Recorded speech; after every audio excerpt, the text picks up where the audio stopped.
여러분 안녕하세요. 자, 오늘은 여러분들하고 캐나다의 집 얘기 한번 해볼게요. 집.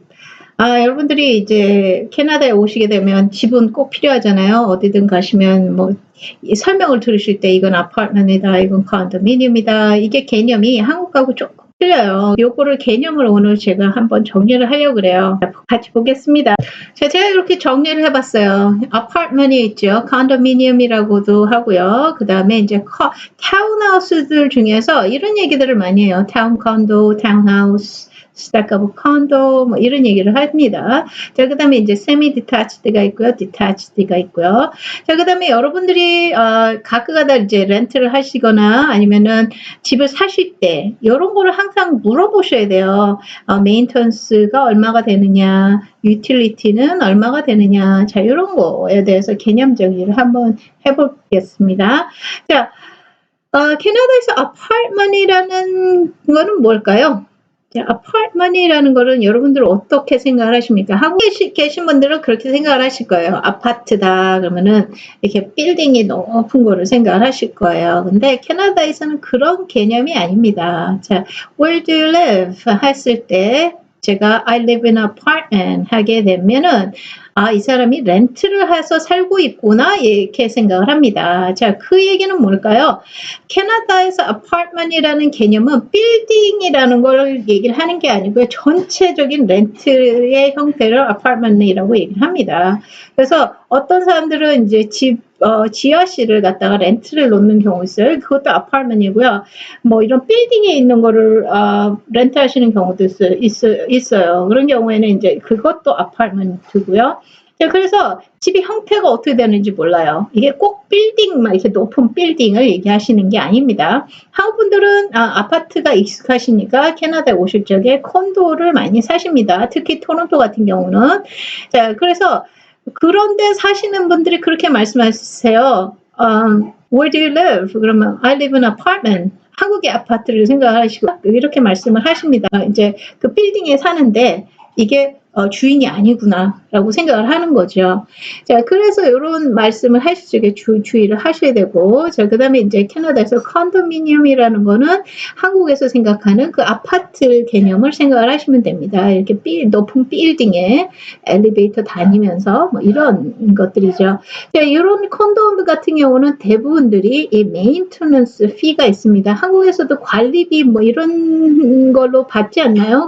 대부분들이 부대 시설이 굉장히 좋죠. 어떤 데는 뭐 사우나, 뭐 농구대, 뭐 극장, 뭐 볼링장, 아니면 어떤 데는 뭐 실내 골프, 뭐 수영장, 뭐 이런 데들이 굉장히 많이 있죠. 콘도가 형태가 다양하게 있습니다.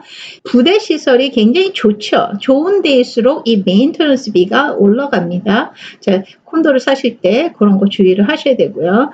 자, 그 다음에 이제 캐나다에서 타운하우스라는 개념은 이제 여러분들 제가 그림을 한번 찾아보겠습니다. 여기서 보시게 되면 여기 문이 이렇게 있어요.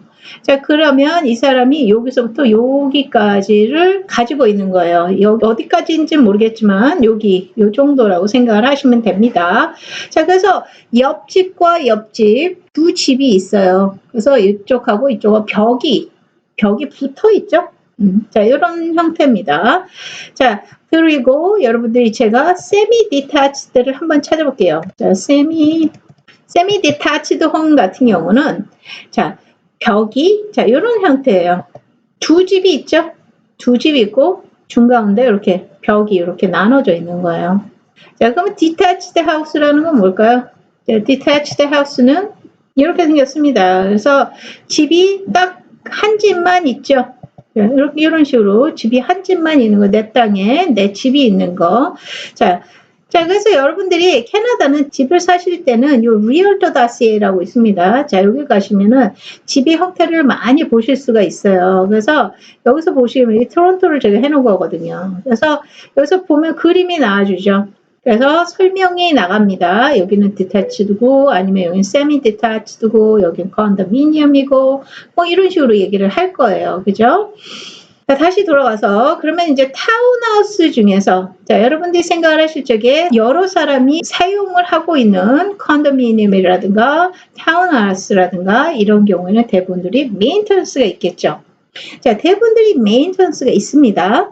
자, 근데 이제부터 세미 디타치드 같은 경우는 메인터넌스가 없어요. 자, 메인터넌스에 뭐가 들어갈까요? 눈 쳐주고요. 잔디 깎아주고요. 아니면은 우리가 어디 벽이 무너졌어요. 자, 그러면은 이제 그거 공사도 해줘야 되죠. 전체적으로 관리를 해야 되기 때문에 자, 이런 경우에는 메인터넌스 피가 있을 수밖에 없어요. 그러면 내가 디타치드 홈을 가지고 있으면 그건 누가 해야 되는 거예요? 제가 혼자 다 해야 되는 거예요. 집 고치는 거, 뭐 화장실이 막혔어요. 뚫어야 되는 거 제가 해야 되는 겁니다. 이게 다 제 돈이 들어가는 거예요. 그래서 이게 장단점이 있죠. 메인터넌스가 있는 집하고 아닌 집하고 여기 차이가 있을 수가 있습니다. 자, 근데 이제 여기서 이제 제가 따로 띄어놨죠. 스태커블 컨도라는 말이 있어요. 스태커블 컨도 아니면 타운 컨도, 타운하우스. 자, 요거에 대해서 이제 다시 자세하게 들어갈 건데요. 자, 스태커블 컨도 같은 경우 제가 그랬죠. 타운하우스는 제가 중간에 있으면 여기도 이웃이고 이쪽에도 이웃이고 뭐 이럴 수 있습니다. 자, 근데 이 스태커블이라는 컨도는 뭐냐면요. 밖에서 보면은 2층, 3층 집으로 돼 있는 것 같이 보여요. 그래서 보통 타운하우스가 내가 전체적으로 지하까지 다 내 건데 이 스태커블 컨도는 그렇지 않은 경우가 있어요. 예를 들면 1층과 지하는 주인이 따로 있고요. 그 2층과 3층은 또 다른 사람이 있는 경우, 자, 이런 경우가 있습니다. 자, 그래서 타운하우스들 중에서 보통 스태커블 컨도라든가 타운 컨도라든가 이런 집들은 보면은 대부분들이 메인터넌스가 있어요. 그렇지만 타운하우스들 중에서 프리홀드라는 말이 있습니다. 자, 프리홀드가 들어가게 되면 무슨 얘기냐면 집 주인이 다 관리를 해야 되는 거예요. 지붕부터 뭐 벽이 허무는 거 뭐 이런 것까지. 자, 그래서 어떤 일이 생기냐면 가끔가다 이제 오래된 건물들에 가보면 어떤 집은 빨간 지붕이에요. 그 중간에 나머지는 다 검은정색인데 자기 고층만 뭐 황당하게 뭐 빨간색. 이건 좀 확대해서 말씀드리는 겁니다. 세미 디타치도 마찬가지예요. 세미 디타치 같은 거를 사시게 되면 무슨 일이 생기냐면 옆집 사람은 공사를 하고 싶어요. 지붕을